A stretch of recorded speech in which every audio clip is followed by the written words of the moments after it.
The shuttle was a small world I commanded. A quiet, 10-passenger box of warmth and motion, smelling faintly of pine-scented cleaner and the damp wool of ski jackets. For 8 hours a day, I drove the loop, from the grand, timber-framed entrance of the Blackwood Peak Lodge, down to the staff village, over to the private residences on the North Ridge, and back again. The route was a meditation, the mountain landscape a silent companion. My life had shrunk to this predictable, peaceful circuit, and I was grateful for it. It was a life ordered for safety, a bulwark against the chaos I'd left behind in the city. Most passengers were a blur of expensive parkas and polite murmurs, faces buried in phones or chattering about ski conditions. They were temporary, transient. Then there was Mr. Julian Croft. He was not temporary. He lived in the largest of the North Ridge lodges, a place of dark wood and glass that seemed to grow out of the mountainside itself. He was older, maybe by 20 years, with lines around his eyes that suggested observation more than laughter, and hair the color of salt and ash.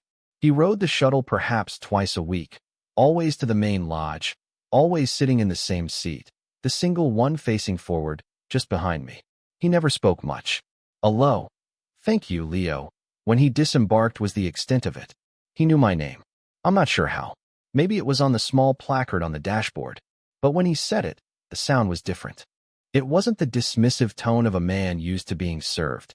It was a simple statement of fact. You are Leo. I am Croft. We are, for this short journey, in this space together. I never called him Julian, not even in my own head. He was Mr. Croft. A fixed point, a quiet weight in my otherwise transient world. I found myself listening for the solid click of his lodge door, watching for his tall frame to emerge and walk down the heated stone path to the shuttle stop. The air in the shuttle would change when he boarded. It settled. My own breathing would deepen, my hands feeling overly large on the steering wheel. I told myself it was just the hyper-awareness of having a man of his stature, his presumed importance, in my care. Blackwood Peak was full of wealth, but his was different. It was quiet, assured. It wasn't in the clothes he wore, which were simple, well-made things of wool and cashmere, but in the way he occupied space.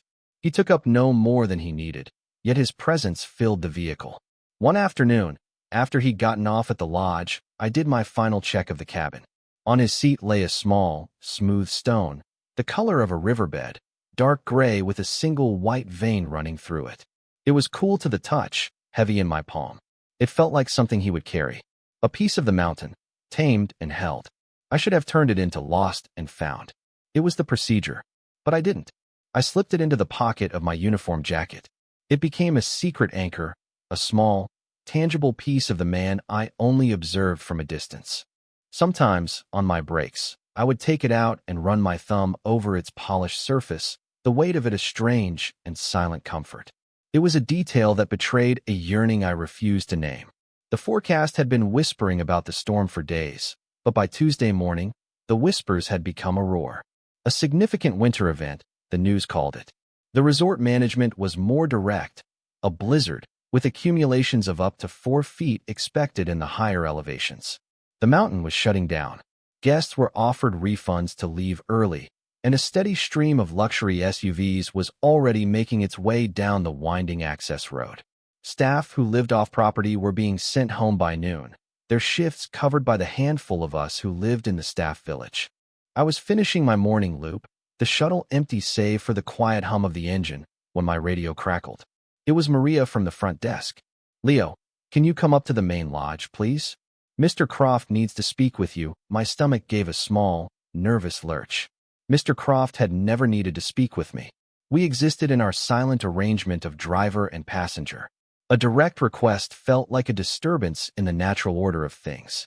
I pulled up under the grand porte-cochere, its massive log beams already dusted with the first flakes of the coming storm. He was waiting just inside the glass doors, standing alone. He wasn't dressed for skiing. He wore dark trousers, a gray cashmere sweater, and a heavy wool coat. He looked like a man preparing for a journey, not for a day of enforced coziness. As I walked in, the warmth of the lobby's grand fireplace washing over me, he met my eyes. His gaze was direct, assessing. "Leo, thank you for coming." His voice was as low and calm as ever, but it seemed to resonate more deeply in the cavernous, emptying lobby. I have a situation. I need to get down to the town before the road closes. The car service has already suspended operations. I nodded, my mind cataloging the risks. The road was treacherous in the best of winter conditions. In a budding blizzard, it would be a slow, dangerous crawl. The resort manager is advising against all non-essential travel. Mr. Croft, I'm aware, he said, a faint line appearing between his brows. This is not optional. I have a time-sensitive package to collect from the pharmacy. A medical shipment for a friend. It won't wait. He didn't offer more detail, and his tone made it clear none was required.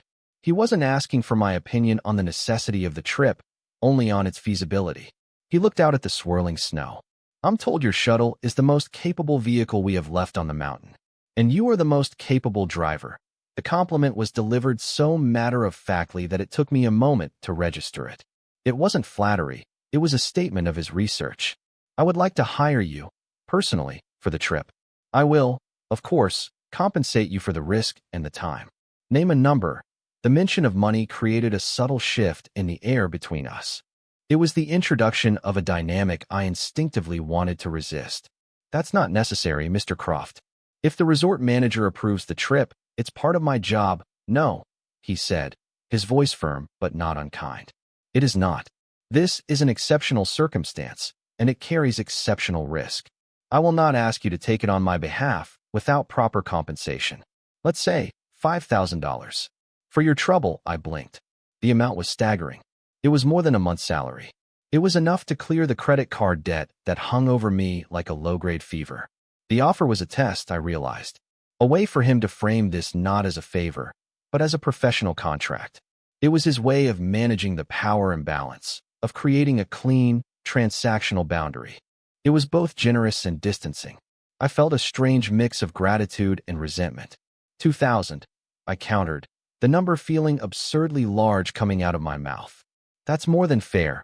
I needed to push back, to retain some sense of agency in the exchange.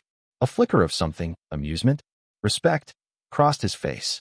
Very well, 2,000. But I'm also covering any potential damage to the vehicle and a bonus for the resort's employee fund. Is that acceptable? Yes, sir, I said, feeling the formality of the word sir settle between us like a shield. I'll just need to get clearance from management, already handled, he said, turning to head back toward the doors. I spoke with him before I called you. We leave in 10 minutes. He had known I would say yes. Or rather, he had structured the situation so that yes was the only logical answer. The catalyst had been set. We were going into the storm together. When I brought the shuttle back around, he was waiting. He didn't get in the back, in his usual seat. He opened the front passenger door and swung himself in. The scent of cold air, expensive wool, and something else, something clean and faintly spicy, like bergamot, filling the small space of the cab. The quiet world I commanded had just been breached. Up close, he was more imposing. The lines around his eyes were deeper, and I could see the fine texture of his skin, the subtle way a muscle in his jaw tightened and relaxed. His hands rested on his knee, and I found my gaze drawn to them. They were large, capable-looking, with clean, short nails. The hands of a man who was used to building things, or perhaps taking them apart. They were perfectly still. Ready when you are, Leo, he said, his voice a low rumble beside me. The sound was too near, too present. I put the shuttle in gear, my movements feeling stiff and overly deliberate. The heavy-duty tires crunched on the fresh snow as we pulled away from the lodge. The journey down the mountain had begun. He was no longer a silent passenger in the back. He was a presence, right here, beside me. And the weight of his gaze, as he turned to look out the window at the swirling snow, was something I could feel as surely as I felt the vibration of the engine through the floor. It was assessing, yes, but it was also quiet, patient. It felt like he was seeing not just the storm, but the way I was preparing to meet it. The drive down the mountain was a descent into a world of white. The snow, which had been falling in lazy, picturesque flakes at the summit, was now a driving, horizontal curtain. The windshield wipers fought a losing battle, swishing back and forth in a frantic, hypnotic rhythm. I had the heater blasting, but a chill seemed to radiate from the windows, a constant reminder of the storm's power. My focus narrowed to the 10 feet of road visible ahead. The familiar curves of the access road made strange and treacherous by the accumulating drifts. Beside me, Mr. Croft was a bastion of calm. I had expected him to be on his phone, conducting business, a man of his stature using every spare minute. But his phone remained in his coat pocket. He simply sat, watching the road with me. His silence wasn't empty, it was attentive. It felt less like he was monitoring my driving and more like he was a co-pilot, sharing the vigilance. The shared quiet was more intimate than any conversation would have been. In that insulated space, every small sound was magnified. The click of the turn signal, the groan of the transmission as I downshifted for a hairpin turn, the soft rustle of his wool coat as he shifted his weight. I was intensely aware of him, of the space he occupied. His shoulder was only a foot from mine. I could feel the warmth radiating from him, a stark contrast to the cold pressing in on the glass. The air was thick with the scent of his cologne, a subtle, clean fragrance that was now inextricably linked in my mind with the smell of the snow and the pines. I risked a glance at him. He was looking out his side window, at the dense forest of fir trees bowing under the weight of the snow. The lines around his eyes had softened. There was a pensiveness in his expression that I had never seen from my rearview mirror. He looked less like a billionaire in his mountain fortress and more like a man contemplating the raw, untamable beauty of the storm. He seemed to belong here, a part of the mountain's stoic grandeur. "You handle the vehicle well," he said, his voice cutting through the hum of the engine without startling me. He was still looking out the window, not at me. "I've had a lot of practice," I replied, my own voice sounding a little tight. "This is my third winter on this mountain. It's a good mountain," he said, as if it were an old friend. "It has a way of stripping things down to what's essential." I didn't know how to respond to that, so I said nothing. I just kept my eyes on the road, my hands steady on the wheel. He seemed comfortable with the silence, letting his observation hang in the air between us. I wondered what he thought was essential. For me, at that moment, it was the grip of the tires on the asphalt buried somewhere beneath the snow. It was the rhythmic sweep of the wipers. It was the steady, quiet presence of the man sitting next to me. My mind, freed from the need for conversation, began to churn. I started to analyze everything. His choice to sit in the front was the most glaring deviation from our routine. In the back, he was a passenger, distant and separate. Here, he was a partner in the journey. It felt deliberate. Was it a simple matter of wanting a better view? Or was it something else? A desire to close the distance? To change the dynamic? I chided myself for the thought. I was the shuttle driver. He was Julian Croft. Reading intent into his seating choice was a fool's errand, a projection of my own unspoken yearning.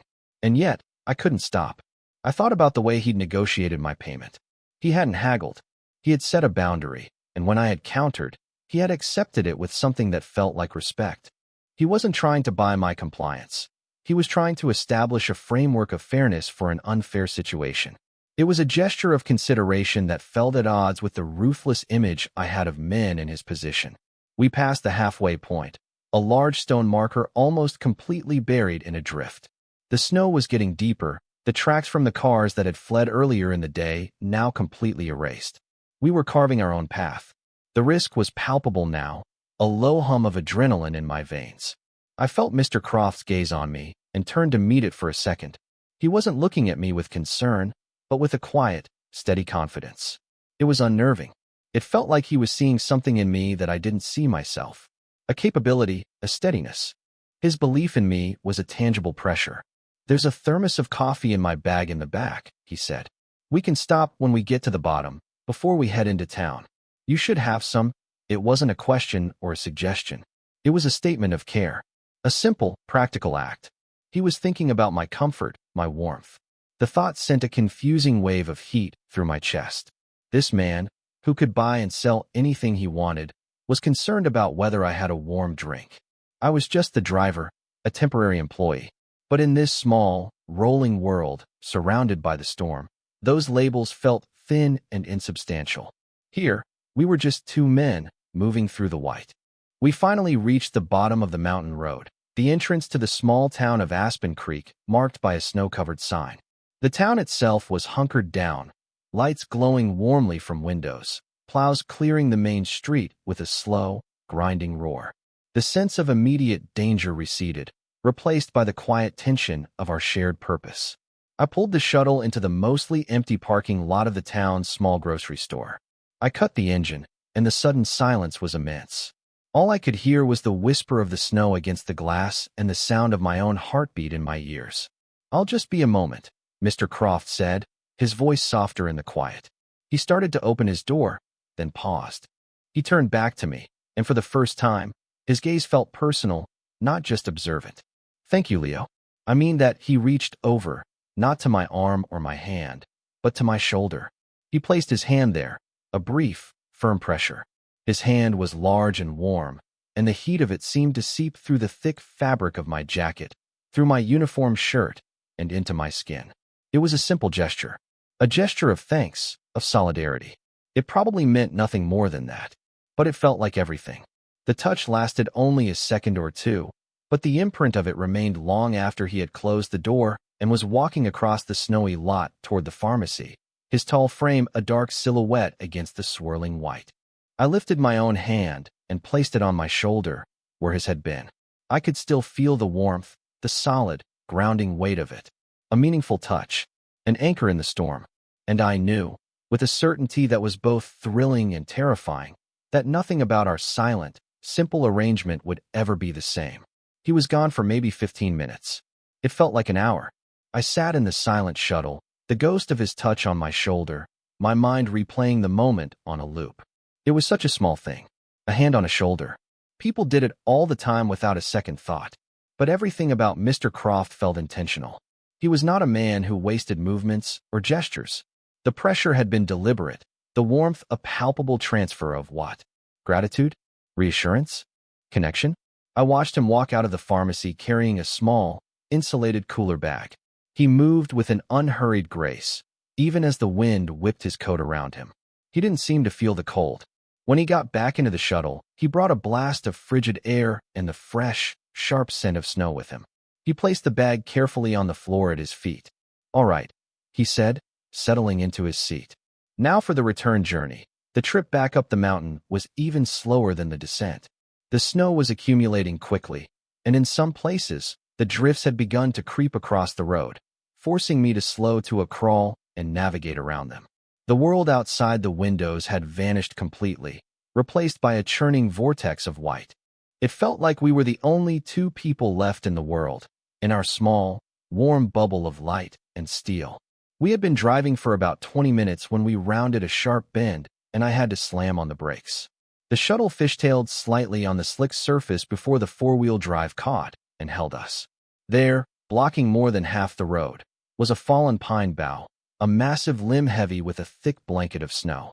It was too big to drive over and too wide to get around. "Well," Mr. Croft said, his voice calm. "It seems the mountain requires a toll." I put the shuttle in park and turned on the hazard lights, their rhythmic flashing casting an eerie orange glow on the snow. "I have a small saw in the emergency kit. It'll take some time, but I can probably cut it into manageable pieces. We'll do it together," he said, already shrugging out of his expensive wool coat. Underneath, he wore the simple gray cashmere sweater. He didn't seem to hesitate at the thought of heading out into the blizzard in it. "It will be faster. There's a pair of work gloves in my bag. You take the saw. I'll do the hauling." For a moment, I was speechless. The image of Julian Croft, a man who probably had a team of people to manage his grounds, preparing to haul a snow-laden branch in a blizzard, was surreal. But there was no hint of posturing in his demeanor. It was a practical solution to a shared problem. The moment we stepped out of the shuttle, the storm hit us.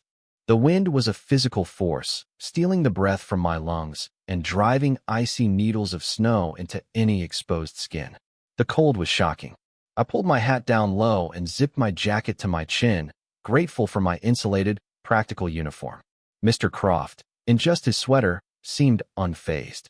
He pulled on the leatherwork gloves and surveyed the branch with a critical eye. We fell into an easy, unspoken rhythm. I would saw through a section, the teeth of the small handsaw biting into the frozen wood, and he would be right there, waiting. As soon as a piece was free, he would grab it, his arms straining with the weight of the wood and snow, and drag it to the side of the road, clearing a path. His breath plumed in the air in great white clouds, the muscles in his back and shoulders clearly defined under the fine knit of his sweater. In those few minutes, all the barriers between us, Wealth, age, status, dissolved. We were just two men, working together against the elements. Our shared effort was the only thing that mattered. The power dynamic, for the first time, felt perfectly level. It took us nearly half an hour to clear a path wide enough for the shuttle. By the time we were done, we were both covered in snow, our faces numb with cold. We climbed back into the cab, the sudden warmth and quiet a welcome shock. I cranked the heat up, and we sat there for a moment, the only sound the ticking of the engine and our own ragged breathing. I looked over at him. His hair was dusted with white, and there was a flush on his cheeks from the cold and exertion. He looked younger, more vital, than I had ever seen him. He caught my eye, and a small, genuine smile touched his lips.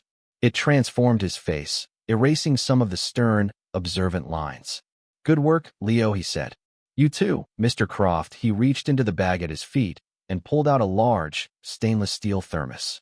He unscrewed the cap, which doubled as a cup, and poured a stream of dark, fragrant coffee. Steam billowed up, filling the cab with a rich, welcoming aroma. He passed the cup to me. "You first," he said. "You've earned it." My fingers were stiff with cold, and I fumbled slightly as I took the cup. Our fingers brushed. His were as cold as mine, but the contact sent a jolt of warmth straight through me. I wrapped my hands around the cup, letting the heat seep into my numb skin. The coffee was strong and black, with a hint of something sweet, maybe cinnamon. It was the best thing I had ever tasted. He poured a cup for himself, and we drank in silence, the shared experience hanging in the air between us. The atmosphere had changed completely. The formal distance was gone, replaced by a comfortable, earned camaraderie. He had seen me work, and I had seen him. We had relied on each other. He finished his coffee and screwed the lid back on the thermos. He turned in his seat, angling his body toward me. The easy smile was gone, replaced by that same thoughtful, assessing look from before, but this time it felt different. Softer, more open. "Are you happy here, Leo?" he asked. The question was so direct, so unexpected, that it caught me completely off guard. It wasn't small talk. It was a real question, and his eyes told me he expected a real answer. I thought for a moment, the warm cup still clutched in my hands. "I'm content," I said, the word tasting cautious on my tongue. "It's quiet. It's predictable. After the city, that's what I needed." He nodded slowly, as if that answer made perfect sense to him. "I understand that. I came to this mountain for the same reasons. The world down there," he gestured vaguely with his hand, "it's very loud. It's easy to lose track of what's real." It was a small admission, a glimpse behind the curtain of wealth and power. A hint of a shared feeling, a shared weariness. It was a moment of vulnerability, of softness, and it felt like a gift. He was telling me that he understood my need for sanctuary, because he had the same need himself. He then looked down at his hands, a brief flicker of something like uncertainty crossing his face. "I hope my offer for your time wasn't insulting earlier," he said, his voice quiet. "I worry sometimes. I worry about being seen as controlling, of using my resources to arrange the world to my liking. That wasn't my intention. I simply wanted to ensure you were compensated fairly for what I was asking of you. To make it a choice, not an obligation." His honesty was disarming. He was not only aware of the power imbalance between us, he was actively concerned about it. He was explaining his boundaries, his motivations, to ensure my comfort. He was giving me the language to understand his actions. It was an open door, a clear and unambiguous invitation to see him not as an employer or a patron, but as a man trying to navigate a situation with integrity. And in that moment, sitting in the warm cab of the shuttle, with a blizzard raging outside, I felt the last of my carefully constructed walls begin to crumble. We made it to the turnoff for the North Ridge residences just as the last of the daylight was failing. The road ahead, the private lane that led to Mr. Croft's lodge, was an unbroken field of white. No one had been up or down it for hours. I stopped the shuttle, the headlights cutting a swath through the thick, falling snow. "This is as far as I can safely go, Mr. Croft," I said, my voice sounding formal again. "A retreat to the safety of my role. The staff road is probably just as bad. I'll have to see if I can even make it back to my quarters." He was quiet for a long moment, looking out at the impassable road ahead. The lodge was only a few hundred yards away, but it might as well have been on the other side of the mountain. "You're not going anywhere," he said finally. His tone was not demanding, but firm, a simple statement of an unavoidable fact. He turned to me, his face serious in the dim glow of the dashboard lights. The main resort road will be closed by now. It's not safe. You will stay with me tonight. My heart gave a hard, sudden thud against my ribs. Stay with him. The words echoed in the small space, charged with 1,000 unspoken possibilities.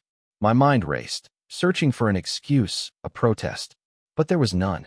He was right. It was a protective act, a logical solution to a dangerous problem. And yet, it felt like so much more.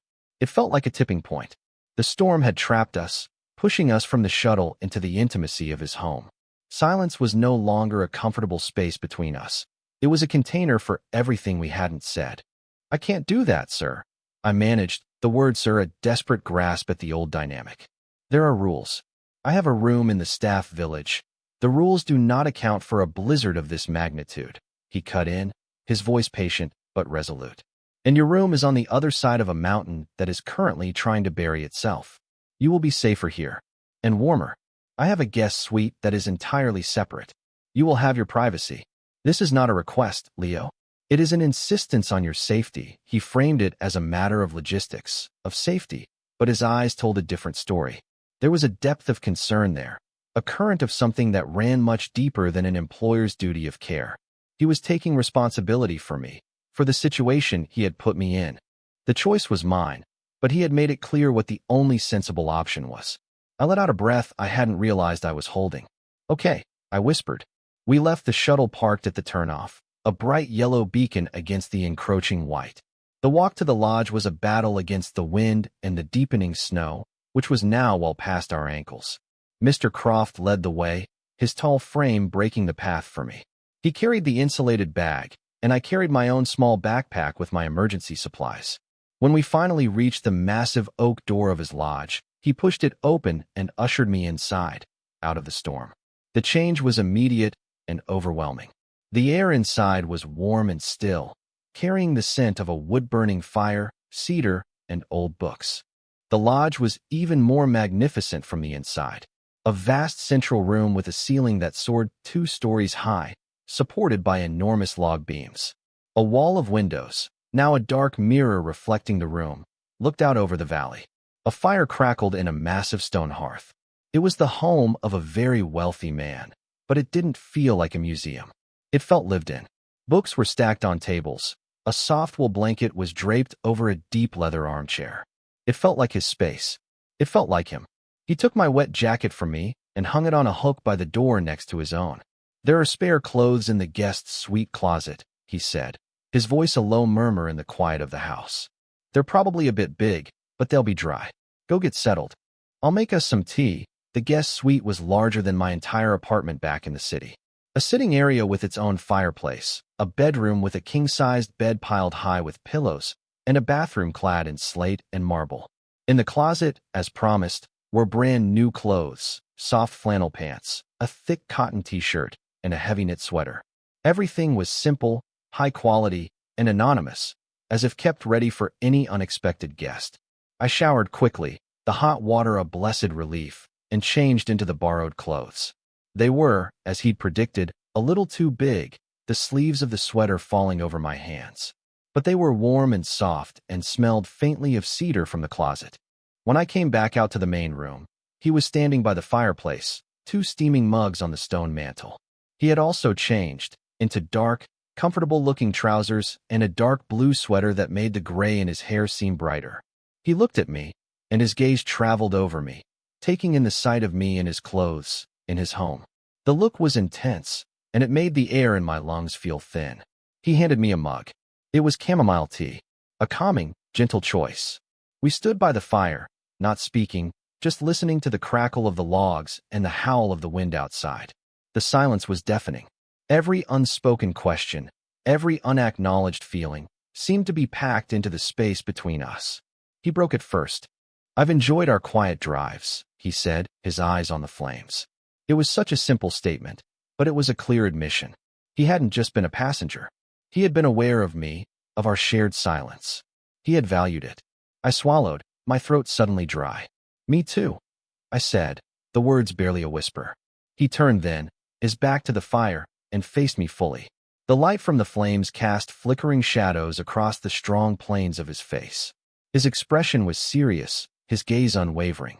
He was done with subtext, with ambiguity. "Leo," he said, his voice low and steady. "I have a feeling there's more to your silence than just professionalism. That there's more to mine than just being a quiet passenger. Am I wrong?" It was the question, the one I had been both dreading and longing for. There was no escape from it. It was a gentle confrontation, an invitation to be honest. He had laid his cards on the table, and now he was waiting for mine. The loaded interaction had reached its peak. The next words spoken would change everything. My heart hammered against my ribs, a frantic, trapped bird. I could retreat, hide behind my uniform and my role, or I could take the leap he was offering. I looked at him, truly looked at him, for what felt like the first time. I saw the quiet strength, the deep-seated integrity, the flicker of vulnerability in his eyes. He was not a man who would ask such a question lightly. He was risking something too. He was risking rejection, misunderstanding. He was meeting me halfway, and I knew I had to walk the rest of the way to meet him. My breath hitched. The carefully constructed walls of professionalism, of caution, of fear, finally gave way. The words came out in a rush, raw and honest, stripped of all pretense by the intimacy of the firelight and the isolation of the storm. "I didn't think you saw me," I said, my voice thick with emotion I hadn't allowed myself to feel for months. "Not really. I'm the shuttle driver. I'm just part of the scenery. I was afraid of what it would mean if you did see me. The difference between us, I gestured vaguely around the magnificent room, at a loss for words to describe the chasm I perceived between our lives. I confessed everything in a torrent of whispered sentences. My fear of the imbalance of power, my own feelings of inadequacy after a life that had been a series of stumbles and false starts. I told him how I'd felt the weight of his presence in the shuttle each time he rode, how I'd analyzed every brief interaction, searching for meaning. I told him about the stone I'd found, how I'd kept it, a secret, foolish talisman. I laid my yearning bare, my loneliness, all the things I had kept locked away. I expected him to recoil, to retreat into a polite, professional distance. I had exposed the messy, complicated truth of my feelings, and it felt like I was standing emotionally naked before him. Julian listened. He didn't interrupt. He didn't move. His gaze never left my face, and there was no judgment in it, only a deep, unwavering attention. He absorbed every word, every hesitant confession. When I finally fell silent, the only sounds were the crackling fire and my own ragged breathing. The air was taut with unspoken energy, with the weight of my confession. He set his mug down on the mantel with a soft click. Then he took a step forward, closing the small space that separated us. He was so close now I could feel the heat from his body, could see the flecks of gray and blue in his eyes. He lifted a hand, not to touch me, but just to hover in the air near my face, a gesture of incredible restraint. "I see you, Leo," he said, his voice a low, resonant murmur that seemed to vibrate through my entire body. "It's all I've been doing for months. I see the way you watch the road, the quiet competence in your hands on the wheel. I see the way you look at the mountains, like you're the only one who understands their language. I see the weariness you try to hide, and I see the strength you don't give yourself credit for." Every word was a balm, a dismantling of the fears I had just confessed. He saw me. He had been seeing me all along. The realization was overwhelming, a wave of relief so profound it made my knees feel weak. He let his hand drop. "The difference between us," he said, acknowledging my fear, "is real. I won't pretend it isn't. But it is context, Leo. It is not the story itself. The story is what happens between two people. If they let it." He looked at me then, a question in his eyes that was deeper than any words. He was asking for permission, for a clear and absolute signal. He was ceding the last of the power to me. It was my choice, my consent. "May I?" he whispered, the words barely audible over the fire. I couldn't speak. I just nodded, a single, shaky movement that conveyed everything I couldn't say. That was all he needed. He moved slowly, giving me every opportunity to pull away. He raised his hand and gently cupped my jaw, his thumb stroking softly against my skin. The touch was electric, a current of warmth and connection that shot through me. He tilted my head up slightly, and then he leaned in and kissed me. It was not a kiss of passion or demand. It was a kiss of arrival. It was slow, and deep, and breathtakingly gentle. It tasted of chamomile tea and longing and a profound, bone-deep rightness. It was an answer to a question I hadn't even known how to ask. All the tension, all the fear, all the uncertainty that had been coiled inside me for months simply dissolved. I felt myself leaning into him, my hands coming up to rest on his chest, feeling the solid, steady beat of his heart beneath my palms. When he finally pulled back, it was only by an inch. He rested his forehead against mine, our breath mingling in the warm air. His eyes were closed. "Leo," he breathed, his voice rough with emotion. I opened my eyes and looked at the man in front of me, his face so close to mine. The lines of observation, the mask of quiet authority, were gone. In their place was a raw, open vulnerability that mirrored my own. I laced my fingers with his, our hands fitting together as if they were made for it. In the heart of the storm, in the warmth of his home, I had finally found a safe harbor, and it felt like coming home. I woke to silence, a deep, profound quiet that was different from the muffled silence of the storm. The wind had stopped. I was in the guest suite, tucked into the massive bed under a heavy down comforter. For a disoriented moment, I didn't know where I was. Then the memories of the previous night came flooding back. The blizzard, the confession, the kiss by the fire. A jolt of panic, cold and sharp, went through me. I sat up, the borrowed sweater and flannel pants feeling foreign on my skin. Sunlight, brilliant and white, was streaming through a gap in the heavy curtains. The storm was over, and in the stark, unforgiving light of morning, my old anxieties came rushing back. What had I done? I had confessed everything to my employer, a billionaire, in his house. The power imbalance that had seemed like mere context in the firelight now felt like a vast, uncrossable canyon. I imagined the awkwardness, the polite dismissal, the quiet transfer to a different route. The reality of our different worlds felt crushingly real. I got out of bed, my feet sinking into a thick wool rug. I felt like an imposter, a child playing dress-up in his father's clothes. The intimacy of the night before felt like a dream, a feverish illusion conjured by the storm. I had to get out of there. I had to get back to my own small room, my own simple life, before I did any more damage. I dressed quickly in my own uniform, now dry and stiff from hanging by the fire. I ran a hand through my messy hair and took a deep breath, preparing myself to face him. I walked out of the guest suite and into the great room. The wall of windows was no longer a dark mirror. It was a breathtaking panorama of the mountain range, each peak blanketed in a thick, pristine layer of fresh snow, glittering under a crystal-clear blue sky. The world looked scoured clean, reborn. And standing in front of the window, holding 2 mugs, was Julian. He must have heard me, because he turned. He was dressed simply, in jeans and a dark green sweater. There was no awkwardness in his expression, no hint of regret. He just looked at me, a small, soft smile on his face. "Good morning," he said, his voice calm and warm. "I thought you might like some coffee." He walked over and handed me one of the mugs. It was the good, strong coffee from his thermos, and the familiar smell was instantly grounding. My hands were trembling slightly as I took it. He saw the uncertainty in my eyes, the fear I couldn't hide. He didn't press, didn't crowd me. He just leaned against the back of the leather sofa, giving me space. "Last night," he began, his voice quiet but direct, "was important to me. I want you to know that." He took a sip of his coffee, his gaze steady over the rim of the mug. "But I also want you to know that nothing has to change that you don't want to change. Your job is your job. Your life is your life. This," he gestured with his mug to the space between us, "is something else. Something separate. We can figure it out. Or we can not. The choice is yours, Leo. And there will be no consequences. Either way." His words were a lifeline. He was addressing my deepest fears head-on, giving me back my agency, my independence. He was reassuring me that he had no intention of using his position, his wealth, to trap me. He was offering me an out, a clean escape, if that's what I needed. And in doing so, he was proving that he was the man I had hoped he was. The man who understood that true connection could not be built on a foundation of obligation. A slow breath eased out of my chest. The knot of anxiety in my stomach began to loosen. I looked at him, at his calm, patient face, and I believed him.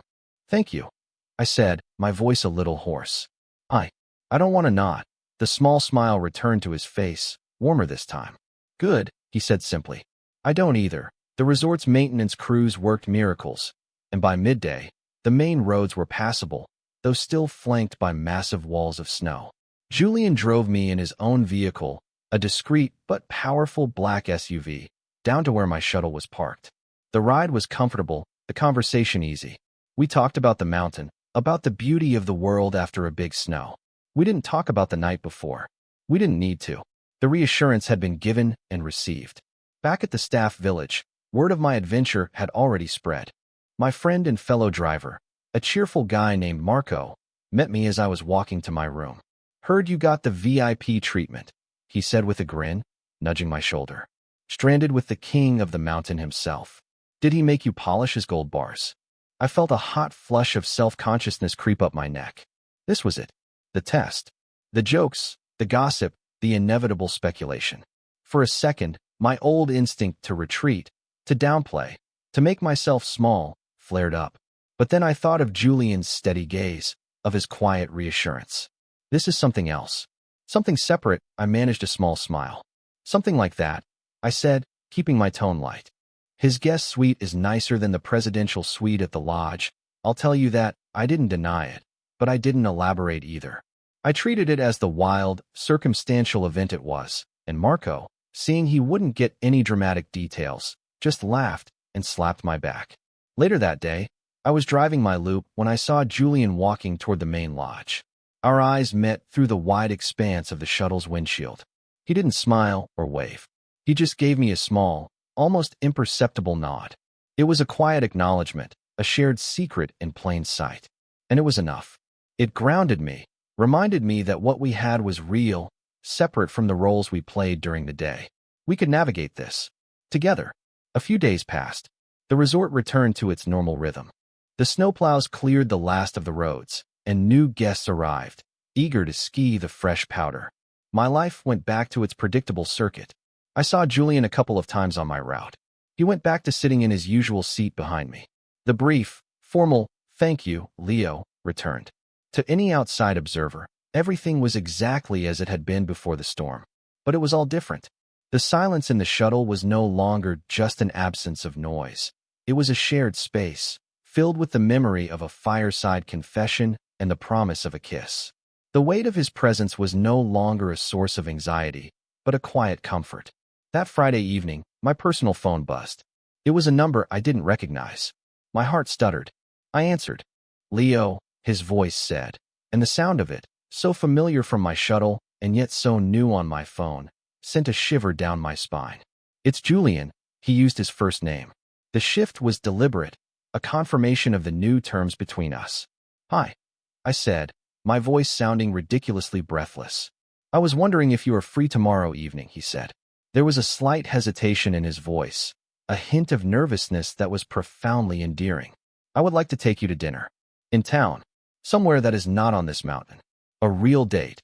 He was consciously choosing to move us to neutral ground, away from the context of his home and my workplace. He was again demonstrating his awareness of the dynamics, his commitment to building this on an equal footing. It was a conscious choice, a practical, grounded step forward. "I'd like that very much," I said, a wide, genuine smile spreading across my face. "Good," he said, and I could hear the smile in his voice too. "I'll pick you up."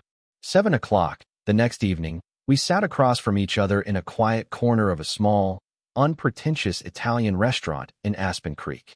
The lighting was warm, the air smelled of garlic and wine. Away from the resort, we were just two men. Not the billionaire and the shuttle driver. Just Julian and Leo. We talked for hours. I told him about my failed attempt at a graphic design business, the bad breakup that had sent me running for the solitude of the mountains. I told him about my family, my dreams, the small, silly things that made me who I was. And he talked too. He told me about the crushing pressure of the company he had inherited, the loneliness at the top, his decision to step back and build a quieter life for himself here on the mountain he had loved since he was a boy. He spoke of a late wife, a quiet partnership that had ended too soon. He was thoughtful and funny, and he listened with an intensity that made me feel like I was the only person in the world. Later, we didn't go back to his lodge. We walked through the quiet, snow-lined streets of the town, our shoulders brushing. He took my hand, his fingers lacing with mine. It felt as natural as breathing. We ended up on a small, deserted bridge overlooking the frozen creek, the stars brilliant in the cold, clear sky. "I want to do this right, Leo," he said, his voice serious as he turned to face me. "I want to proceed with care, with honesty. There are complications to our situation. I know that. But I want to try me too," I said, my hand tightening on his. "All I want is to try." The final scene of our new beginning didn't happen on a date, but a few days later. It was my day off, and he had invited me up to his lodge. Not as a guest, but just to be. I walked in using the key he had given me, the weight of it in my pocket a constant, reassuring presence.